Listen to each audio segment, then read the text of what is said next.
Hello everybody and welcome to another YouTube video. Today I thought I'd talk about the movie Damsel and my general thoughts on it, what I liked and didn't like, etc.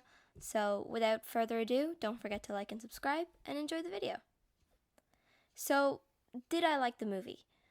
Actually, yeah, I did. Admittedly, it has its problems and quite a few, and maybe it's because of the kind of movies I've been watching recently, but honestly, it was nice to just have a predictable and stereotypical movie. Does that mean it's a good movie? However, it is debatable. Very debatable. It definitely has its moments, and the casting was very well done. However, it fails in a lot of basic needs for a film. So, just as a quick plot overview, Damsel is about a young girl named Elodie who lives in a very harsh environment where we're told her people are starving. We're just told, we're not shown, we're told. We never see any of these people. So she lives with her father, stepmother, and sister, until her father informs her that she's being married off to a prince in a kingdom far, far away. So they skedaddle over to that kingdom, where on her first night she sees a girl in the balcony across from her, and after that girl leaves, she never sees her again. She also sees lights on the mountain. The next day, she meets the prince. They get along. Woo! She asks about the lights, and the prince is like, it's part of my culture. And I mean, good save. Over yonder, her father has a meeting behind closed doors and comes out looking very conflicted. And the stepmother is like, that's suspicious, and goes and tells Elodie that she has a bad feeling about the place and she shouldn't marry the prince. They get interrupted by Elodie's father, and Elodie ignores her stepmother, gets married, then goes to a ritual her family can't attend, where a palm and the prince's palm is cut and put together in some strange blood ritual, which is important, I swear, before he throws her into the massive chasm below, where she then has to fight her way out, it seems, because there is a massive dragon there trying to kill her. Oh, and magic slugs that can heal wounds. But I actually don't mind the magic slugs that much, so...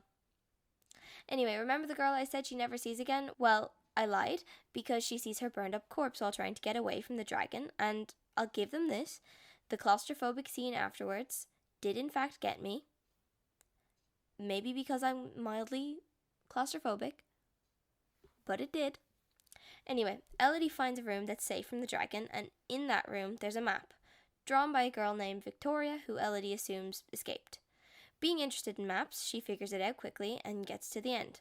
Climbs up these really sharp crystals, almost falls a few times, and the dragon's like, fly, little bird.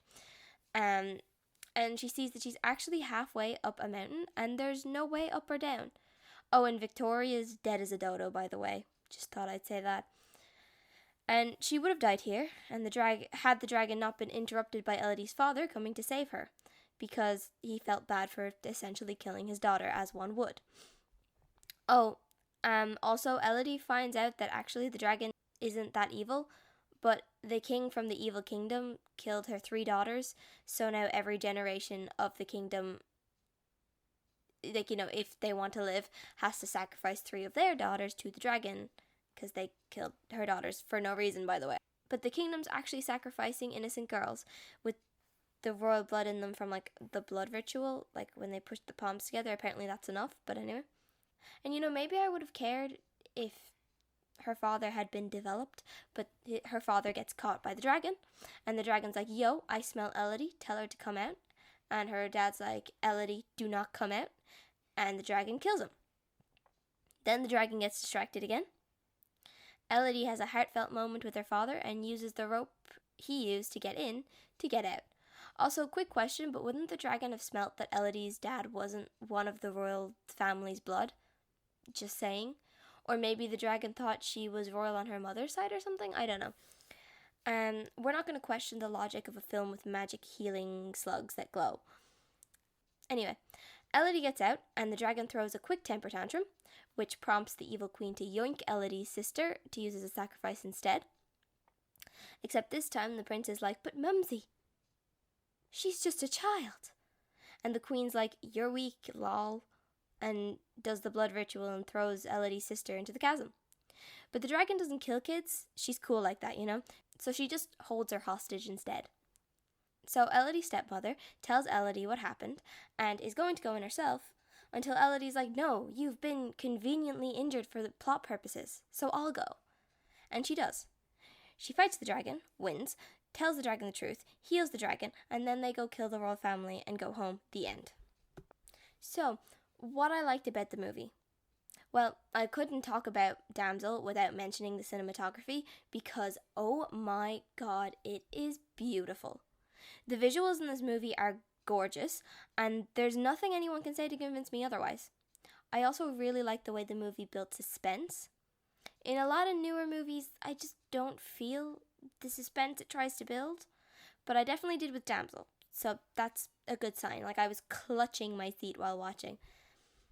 However, I will admit that they kind of, like, all these suspenseful scenes seem to end a second or two just too quickly, so the climax of these scenes just doesn't hit as well as I think they probably wanted it to.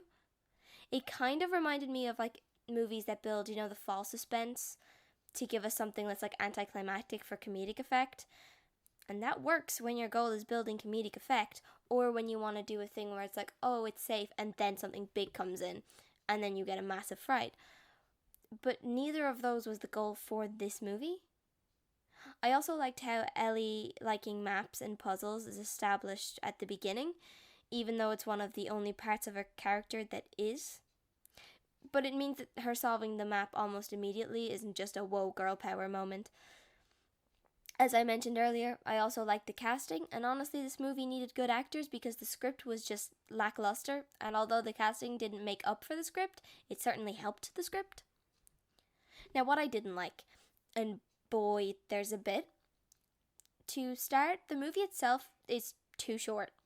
I was actually very surprised when I saw how short it was, and I was wondering how they were going to fit everything in under an hour and 30 minutes. And my question was quickly answered with, they couldn't. To start, Elodie, the main character, is very underdeveloped. Now, credit where credit is due, the world building was well done in this, but could we not have done the world building while developing at least the main character? Like, you can get away with doing world building with, like, tell, not showing, but when it comes to characters, you have to show and not tell, Unless, like, you're building up a legend about a character, I suppose. I didn't feel for her, or anyone else, for that matter. What we learned about Elodie is she cares for her people, she likes puzzles and maps, she's strong, she likes reading. Except now let's take out what we were told and not shown, and we get she likes puzzles and maps, and she's strong. That's not a character. Being resourceful is well and dandy, but a character needs weaknesses. They need, substance. And in Elodie's case, they give her a weakness. They opt for using her sister as her weakness. So she has to go back to fight the dragon to save her sister after already escaping the chasm. But I don't feel for her and her sister because although it's definitely the best built relationship in the whole film, and although we know they care about each other and love each other and whatever, and that's shown and also talked about, I'll give them that. It is shown. But it wasn't exactly enough for me to go, oh, the people she loves is her weakness. Oh, I feel really bad for her having to go in there and get her sister. And what could have helped is if her father dying fed into that, but her father was so underdeveloped that I didn't care enough for it to feed into it. Honestly, if I could add an extra 30 minutes to the movie, I would spend it showing what Elodie and her family's life is like before they left to marry her off, maybe a bit of her childhood, and because, I didn't mention this in the plot overview, but she often talks about her mother. Could we have gotten a bit on her mother? They could have done it in the way where you don't show her face. That's happened in movies before, if they wanted to keep her mysterious, but I needed something on her mother, but I got nothing. And in the case of, Enola Holmes, which is another thing that Millie Bobby Brown plays the lead in, her mother isn't talked about and is, a fairly main character in it as well.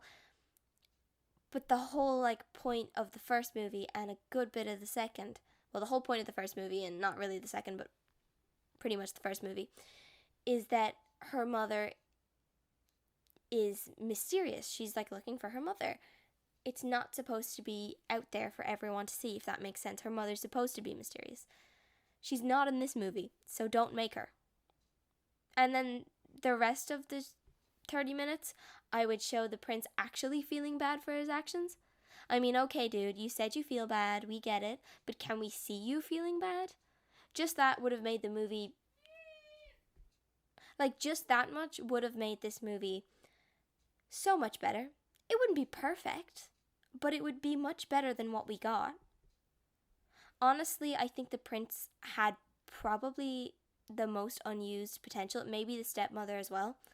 Especially when he felt bad for Elodie's sister. He could have switched sides, yes, or he could have just helped a little bit because he felt bad, or we could have ran with the he's too conditioned to do anything. But he feels bad, and he could have had moments. To me, he kind of felt way too 2D, and everyone did, honestly, but especially the men. And it's not often you hear someone saying the men in this movie felt 2D. It's usually the women. And don't get me wrong, women-focused movies are great. We love women-focused movies. There's a lot of women-focused movies that even men love, which is kind of the problem with a lot of these, whenever I hear bad reviews on girl boss movies or whatever, I always go, okay, is that a man or a woman writing it? Can I get a woman's review on it as well? Because sometimes, the kind of people I'm talking about that just won't like it because it's too women focused, which I mean is fine if that's your preference. Doesn't mean the movie's bad. This movie was bad, I'll give that to you. But yeah, so women focused movies are great, but if you have a major character that is a man, you still have to develop him. Just like if you're writing a movie focused on men, but there's major women characters, they also have to be developed. That's just basic movie rules, and I think everyone will agree with me on that. But even in this movie, the women aren't either, so we're still equal. Honestly, the stepmother also needed more plot relevance, to be honest. She was just kind of there, and was just kind of oh, don't do this, and then they ignored her, which it made a little bit of sense, but, I don't know, I feel like the stepmother had so much more to give, and then it wasn't given. So, to me, Elodie's father and the prince were the most underutilized. But that's just me, That's just me. All in all, it's a mediocre movie, nothing to sing about, but it did have potential, and it's sad it turned out the way it did. I know it's based off of a book, and I haven't read the book, but from what I've heard, the book is worse. So good job, Netflix, for not making it as bad as the book. But I'm unfortunately not surprised it turned out this way. Movies like this, especially when made by Netflix or big companies, hit the badass woman checkmark and then they call it a day and don't do anything else with the movie. Which is unfortunate because it gives these movies that, look to them. But it's also Netflix, so what were we expecting? Anyway, do I think this movie would have been better received if a man had been the lead? Because I know that was going to be brought up in the comments.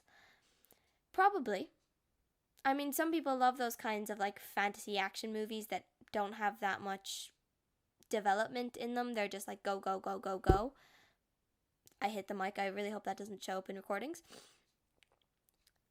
However, I still think it would be getting pretty much a similar amount of negative reviews. Maybe not from the same people, but I think it would have been a similar amount of negative reviews. Absolutely, because at the end of the day, a bad movie is a bad movie.